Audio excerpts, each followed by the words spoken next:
আল হাসান আল বসরি রাহিমাহুল্লাহর একটা স্টেটমেন্ট আমাদের জীবনের বাস্তবতায় খুব সুন্দর করে তুলে ধরে। এটাই আমাদের প্রত্যেকের বাস্তবতা এই মুহূর্তে। তিনি বলছেন, আমাদের রাতের বেলার গুনাহ প্রভাব আমাদের দিনের বেলা দেখা যায়, আমাদের চেহারার মধ্যে সেটা ফুটে ওঠে, এবং আমরা রাতের আধারে যে গুনাহটা করি সেটার প্রভাব আমরা প্রত্যেকজন তার পরের দিনের সকালে আমরা সেটা এক্সপিরিয়েন্স করতে পারি।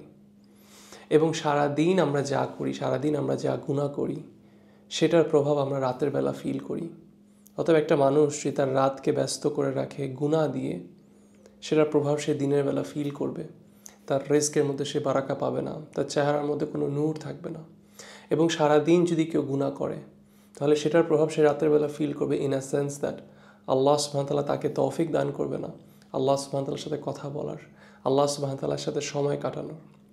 এবং একজন মানুষ যদি দিনের বেলা তার ঈমানকে সে মেনটেন করে ঠিকভাবে, দিনের বেলা সে যদি আল্লাহ সুবহানাহু ওয়া তাআলার রুলস অ্যান্ড রেগুলেশনসকে মেনে চলে, তাকওয়া অবলম্বন করে, এটার ফ্রুট সে রাতের বেলা পাবে। আল্লাহ সুবহানাহু ওয়া তাআলা তাকে ইনভাইট করবে রাতের আধারে তার সাথে কথা বলার জন্য। সুবহানাল্লাহ, এটা অনেক বড় একটা নিয়ামত আল্লাহ সুবহানাহু ওয়া তাআলা থেকে, যে আল্লাহ সুবহানাহু ওয়া তাআলা তার বান্দাদেরকে তার সাথে সময় কাটানোর সুযোগ দান করেন রাতের আধারে, যখন অন্যরা ঘুমাচ্ছে, অন্যরা অন্য কাজে ব্যস্ত। আল্লাহ সুবহানাহু ওয়া তাআলা যেন আমাদেরকে তৌফিক দান করেন, আমাদের রাতে এবং দিনে আমরা যেন তাকওয়া অবলম্বন করতে পারি।